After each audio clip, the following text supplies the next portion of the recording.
تعارف کتاب معرفت قیامت نامی اس کتاب میں ہم نے فتوحات مکیہ سے شیخ اکبر کے آخرت سے متعلق عقیدے کو یکجا کیا ہے۔ یہ وہی عقیدہ ہے جس کا مکلف ہر کلمہ گو مسلمان ہے۔ آخرت پر ایمان ہر مسلمان کے ایمان کا لازمی جز ہے۔ جزا اور سزا کے مفہوم سے عاری مذہب آدھا اور ادھورا ہے۔ اسی اخروی عقیدے میں عام مسلمان بہت سے مسائل کا شکار ہے، جس کی وجہ سے وہ قرآن و حدیث میں بیان کردہ ان حقائق کو کما حق نہیں سمجھ پاتا۔ اگر ظاہر پرستوں کے ہتھے چڑھتا ہے تو اخروی حیات کو بھی انہی ظاہری استعاروں میں کھوجتا ہے، ظاہری قبر اور مادی جسم میں مقید ہو جاتا ہے۔ اگر فلسفیوں اور باطنیوں کی باتوں میں آتا ہے تو حصی آخرت کا انکار کر بیٹھتا ہے اور ہر شے کو مانوی تصور کرتا ہے۔ اس لیے ہم نے یہ ضروری سمجھا کہ شیخ اکبر نے اپنی کتاب فتوحات مکیہ میں آخرت سے متعلق جو حقائق بیان کیے ہیں انہیں آسان زبان و عوام کے سامنے لایا جائے تاکہ ان غلط فہمیوں کا ازالہ ہو جو مختلف گروہوں میں پائی جاتی ہے۔ کتاب کی ابتدا میں ہم نے شیخ اکبر کا وہ عقیدہ شامل کیا ہے جسے آپ عوامی عقیدہ کہتے ہیں اور جس پر ایمان ہر مسلمان کے لیے واجب ہے۔ اس عقیدے میں آپ نے اپنے خاص اعتقادات کو عام انداز میں پیش کیا ہے تاکہ ہر ایک کے لیے انہیں قبول کرنا آسان ہو۔ یہ عقیدہ اپنے الفاظ میں تو عامی عقیدہ ہی نظر آتا ہے، لیکن اپنے معنی کی گہرائی میں کسی طرح بھی عقیدہ خواص سے مختلف نہیں۔ صرف عام فہم مثالوں سے اسے عوامی بنایا گیا ہے۔ شیخ کے بقول جو مسلمان اس عقیدے پر آخرت میں آئے گا وہی عام مومنین کا درجہ پائے گا، اور اگر اس عقیدے میں بگاڑ ہوا تو اس کسی نہ کسی بھٹکی ہوئی جماعت کا پیروکار کہلائے گا۔ اس کے بعد احوال قیامت کی ابتدا موت سے ہوتی ہے۔ قرآن کریم میں اللہ تعالیٰ فرماتا ہے کل نفس ذائقۃ الموت، ہر نفس نے موت کا مزہ چکھنا ہے۔ موت ایک ایسی حقیقت ہے جس پر کسی مذہب اور عقیدے کا اختلاف نہیں۔ اختلاف موت کی کیفیت اور بعد والی زندگی میں ہے۔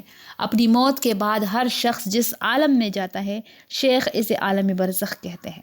شیخ کے بقول یہ وہی عالم ہے جس میں ہر شخص نیند میں جاتا اور مردہ موت کے بعد جاتا ہے۔ اللہ یتوفی الانفس حین موتها والتی لم تمت فی منامها فیمسک التی قضى علیها الموت ویرسل الاخری الی اجل مسمی۔ سورہ الزمر آیت نمبر 42۔ اللہ موت کے وقت اور نیند میں جان کو پکڑ لیتا ہے، سو جس کا وقت پورا ہو گیا ہو اسے روک لیتا ہے، جبکہ دوسری روح کو ایک مقررہ وقت کے لیے چھوڑ دیتا ہے۔ اس آیت سے بالکل واضح ہے کہ ہم نیند میں جس عالم میں جاتے ہیں اور خواب میں جو کچھ دیکھتے ہیں یہ وہی عالم ہے جس کو ہم مرنے کے بعد جائیں گے۔ شیخ نے اسے عالم برزخ اور عالم خیال کہا ہے، اور اس پہلے باب میں آپ لوگ اسی عالم کے بارے میں یہ جانیں گے کہ برزخ کیا ہے، خیال اور عالم خیال کسے کہتے ہیں، اور عالم خیال کا ادراک کس طرح سے ہوتا ہے، سور کیا ہے، پھر سور اور ناقور میں کیا فرق ہے۔ اسی میں آپ نے خیال کی تنگی اور وسعت پر کلام کیا ہے اور مثالوں سے بات سمجھائی ہے۔ آخر میں آپ نے خیال کی آنکھ اور حسی آنکھ سے عالم خیال کے ادراک پر چند مثالیں دی ہیں۔ کتاب کا اگلے باب کا موضوع قیامت ہے۔ یہ اس حصی آخرت کی ابتدا ہے جس میں تمام جن و انس کو حساب و کتاب کے لیے محشر میں جمع کیا جائے گا۔ دنیا میں کیے گئے اعمال کا محاسبہ ہوگا اور پھر اللہ سبحانہ کے فیصلے کے مطابق انہیں ان کے اخروی گھر یعنی جنت اور دوزخ میں لے جایا جائے گا۔ اس باب میں آپ کو یہ سمجھ آئے گا کہ قیامت کو قیامت کیوں کہتے ہیں۔ پھر قیامت کے مشہور احوال پر بات ہے، جیسے آسمان کا پھٹنا، ستاروں کا ٹوٹنا، زمین اور آسمان کا ایک ہونا وغیرہ وغیرہ۔ اس باب میں آپ جانیں گے کہ قیامت کا روز 50,000 سال پر محیط ہے اور اس کے مختلف مقامات ہیں۔ ابتدائی مقام محشر ہے اور انتہا جنت یا دوزخ ہے۔ پھر شیخ نے ان 50,000 سالوں کو ہزار سالوں پر تقسیم کیا ہے اور ان کی تفصیل درج کی ہے، جس کے لیے قیامت کے حوالے سے حضرت علی بن ابی طالب سے مروی ہے ایک حدیث بیان کی گئی ہے۔ اس باب میں آپ نے آخرت کے حصی ہونے پر دلائل دیے ہیں اور جو لوگ اس کے معنوی ہونے کے قائل ہیں ان کا رد کیا ہے۔ تناسخ، بعث کی کیفیت، اختراع اور ابتداء کی تعریف، عجب الذنب کی حقیقت اور دیگر امور پر بات کی ہے۔ اسی باب میں قیامت کے 7 ٹھکانوں پر تفصیلی بات کی ہے، جس میں عرض، اعمال نامے، ترازو، صراط، اعراف، موت کا ذبح ہونا اور اہل جنت کے لیے اللہ کی دعوت کا ذکر ہے۔ اس کے بعد جہنم کا باب ہے۔ جہنم اللہ تعالیٰ کا وہ قید خانہ ہے جو اس نے متکبرین، ملحدین، مشرکین اور منافقین کے لیے تیار کیا ہے۔ اس باب میں جہنم کی معرفت، جہنم کی تخلیق، جہنم کی ایجاد اور جہنم کے عذاب پر بات کی گئی ہے۔ پھر جہنم کے احوال اور کشفی حقائق کا مختصر بیان ہے۔ آپ نے جہنم کے دروازوں کے نام بتائے ہیں جو کسی نہ کسی عضو انسانی سے مخصوص ہے۔ جہنم کے درکات اور یوم التغابن اور یوم حسرت کی تعریف کی ہے۔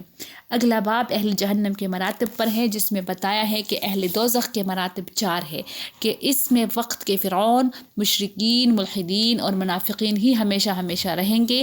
پھر یہ بتایا ہے کہ ابلیس اہل جہنم کو کیسے گمراہ کرتا ہے اور اس کا بہکانا کس طرح سے ہوتا ہے۔